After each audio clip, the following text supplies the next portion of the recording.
নমস্কার বন্ধুরা, আজকে একটা নতুন ভিডিও নিয়ে আমরা চলে এসেছি। আজকের ভিডিও হলো ম্যাঙ্গো আইসক্রিম শেক। কলকাতায় ভীষণ গরম পড়েছে এবং আস্তে আস্তে ইউকেতেও গরমটা বাড়ছে, তো আমরা ভাবলাম একটা ভালো ডিশ নিয়ে চলে আসি।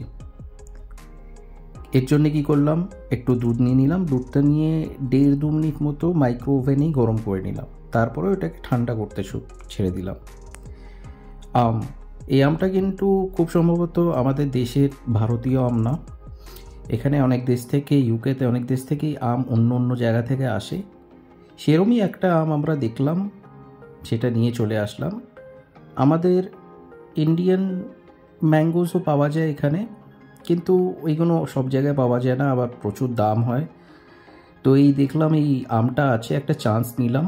একবার আমরা কিনেছিলাম অনেক দিন আগে, সেই আমটা আবার ভীষণ টক ছিল, কিন্তু একটা চান্স নিয়ে আমটা নিয়ে আসলাম। বাড়িতে এসে দেখলাম আমটা প্রচুর মিষ্টি, তো ভাবলাম একটা ভিডিও করে দিই, ম্যাঙ্গো আইসক্রিম শেকের ভিডিও। এই ভিডিওটা বিভিন্ন চ্যানেলে আসছে, আমরা ভাবলাম একটা ট্রাই করে দেখি, আপনাদের সঙ্গে শেয়ার করি একটু অন্যভাবে, হয়তো আপনাদের সেটা পছন্দ হবে। এই আমটা কিন্তু অন্যভাবেও কাটা যেত, কিন্তু পায়েল নাকি একটা দোকানে, কোথাও কোনো একটা কলকাতার দোকানে এইভাবে আম নাকি কেটে দেখেছে, তাই জন্য ভাবলো কি না একবার ট্রাই করে দেখি, এরকম একটা স্টাইলে ট্রাই করে দেখি। বিশ্বাস করুন, আমটাকে অনেক সহজভাবে কাটলে আরও তাড়াতাড়ি হয়ে যেত, কিন্তু পায়েলের ইচ্ছে ছিল এইভাবে একটুখানি ট্রাই করে দেখবো, না এইভাবে হয় কি না দেখবো। আবার কাটতে গিয়ে মাঝপথে আবার কনফিউজড হয়ে গেল কিভাবে করব, কিন্তু ফাইনালি আমটা কাটলো। দেখতে ভাল লাগলো, কিন্তু আপনারা একদম সহজভাবে যেভাবে আমরা সচরাচর বাড়িতে কাটি আম, সেইভাবে কাটুন। তো এই যে আমটার কথা বলছিলাম, এই আমগুলো এখানে পিস হিসেবে পাওয়া যায়, এখানে কিলো হিসেবে কিন্তু এই আমগুলো পাওয়া যায় না ইউকেতে। তো আমরা ওইভাবেই একটা চুজ করে নিয়ে এসেছিলাম আমটা, এবং সেই দিয়ে একটা শেক করার চেষ্টা করলাম।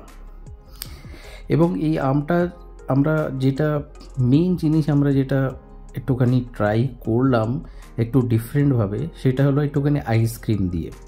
আমরা ভ্যানিলা আইসক্রিমও নিয়ে এসেছিলাম, অনেক দিন ধরেই ছিল আমাদের কাছে ভ্যানিলা আইসক্রিম ফ্রিজে, এই সব ধরনের ভিডিও করার জন্যে, এই ধরনের রেসিপি করে আপনাদের সঙ্গে শেয়ার করার জন্যে, কিন্তু ফাইনালি হয়ে ওঠেনি, সময় পাওয়া যায়নি।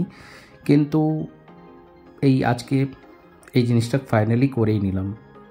এই দেখুন, একটুখানি দুধও পড়ে গেল, কিন্তু বিশ্বাস করুন ও একটুখানি নার্ভাসনেসে হয়। কিন্তু দুধটা ঠান্ডা করে নেবেন, অতি অবশ্যই গরম করে ঠান্ডা করে তারপর ব্যবহার করবেন। আমরা একটুখানি বরফ দিলাম, বরফ দিলে কি হয় কি, ভালো করে মিক্সিতে বরফটা দিলে ভালো করে মিক্স হয়, সেইটা একটা মেইন রিজন, আর কোনো রিজন না। আপনারা বরফ ছাড়াও করতে পারেন, বাট বরফটা দিলে একটুখানি ঠান্ডাও হবে, একটু ভালো করে মিক্সও হবে। এই ভ্যানিলা আইসক্রিম আমরা কিনে এনেছিলাম। আপনাদের যদি বাটারস্কচ আইসক্রিম আপনাদের পছন্দ হয়, আপনারা বাটারস্কচ ব্যবহার করুন। চকলেট আইসক্রিমটা ব্যবহার করবেন না, চকলেট আইসক্রিমটা অতটা ভালো লাগবে না, কিন্তু আমের যে একটা স্বাদ আছে, একটা গন্ধ আছে সুন্দর, সেইটা কোথাও না কোথাও হয়তো আপনি পাবেন না চকলেট আইসক্রিম দিলে। একটা চকলেট আইসক্রিম বেসড একটা এই ধরনের শেক হয়তো আমরা করে দেখাতে পারি, একটা ইচ্ছে আছে, সেটা পরের ব্যাপার। কিন্তু আপাতত এইটা সিম্পল বাটারস্কচ বা ভ্যানিলা দিয়ে করুন। এবং এই ধরনের কনসেপ্ট, এই যে আমরা যেটা বানিয়েছি আজকে, সেইটা যে আম দিয়েই করতে হবে এরম না, আপনারা আমের জায়গায় কলা ব্যবহার করুন, খুব সুন্দর লাগবে ভ্যানিলা বা বাটারস্কচের সঙ্গে। এই ধরনের এক্স্যাক্ট সেম, আপনাকে খালি আমের জায়গায় কলা ব্যবহার করতে হবে, এক্স্যাক্টলি সেম করুন, একই রকমের টেস্ট হবে। আমরা করে দেখেছিলাম, ওই ভিডিওটা আর আমরা পোস্ট করিনি, দেখব যদি করি কখনো, কিন্তু একই রকমের ভিডিও হবে। এবার মিক্সিতে দিয়ে কিছু গ্রাইন্ড করে নিন। এই মিক্সিটা আমরা ইউকেতে কিনেছিলাম আগেরবার যখন এসেছিলাম, তো এবার যখন আমরা ইউকেতে আসলাম এই মিক্সিটাই আমরা ব্যবহার করলাম। বিভিন্ন ভিডিওতেও দেখেছেন, এটা হচ্ছে আমাদের লাইফ সেভার মিক্সি। এবার একটুখানি ডেকোরেশন কিভাবে করছি, এর মধ্যে কিছু বরফ দিয়ে নিচ্ছি, আপনারা বরফ দিয়ে নিতে পারেন। এবং এর ওপরে এবার যাবে আমাদের ম্যাঙ্গো শেকটা উইথ আইসক্রিম ইন ইট। পেছনের সিনারিটা খুবই ভালো, আর আমরা যখন ভিডিও করছিলাম তখনই একদম বাই চান্স একটা ট্রেনও পাস হলো পেছন থেকে। আমরা একটা ট্রেন স্টেশনের পাশেই থাকি, আপনারা বিভিন্ন ভিডিওতে হয়তো শুনেছেন, দেখবেন একটা ট্রেনও যাচ্ছে, কি সুন্দরভাবে ট্রেনটা আসলো। কিন্তু সেইটা লাইমলাইট না, লাইমলাইট হলো আমাদের এই রেসিপিটা। এবার ওপর থেকে একটুখানি টপ করে দিন আইসক্রিম অনেকটা করে, এই দেখুন কুচিকচিক চিচিক করে পেছনে ট্রেনটা যাচ্ছে। এবার আইসক্রিম বেশি করে দিন, আপনাদের যতটা ইচ্ছে ততটা আইসক্রিম দিন।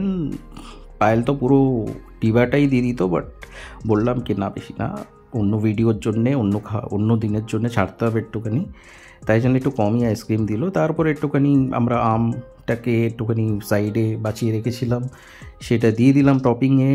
ওপর থেকে একটুখানি আরও আমরা আপনাদের ইচ্ছে হিসেবে আরও অনেক কিছু দিতে পারেন। আমরা যেমন একটু ড্রাই ফ্রুটস ছিল বাড়িতে, সেই ড্রাই ফ্রুটসটাকে একটুখানি চপ করে ওপর থেকে দিয়ে দিলাম। এবং এই যে আপনাদের শেকটা হলো সেটা দুর্দান্ত, গরমে একদম ঠান্ডা করে দেবে পেট, এবং সাথে সাথে কিন্তু পেটটা পুরো ভরে যাবে। আশা করি আপনাদের ভিডিওটা ভালো লেগেছে, ট্রাই করে দেখুন। খুবই নর্মাল, 2-4টে ইনগ্রেডিয়েন্ট একটু বাড়ি থেকে কিনে আনুন বাইরে থেকে, আর বানিয়ে ফেলুন, আর কমেন্টে বলুন কেমন লাগলো। এবং বিভিন্ন রকমের আরও অন্য আইডিয়া থাকলে আমাদের সঙ্গে শেয়ার করুন। আবার পরের ভিডিওতে দেখা হবে। Thank you so much, by.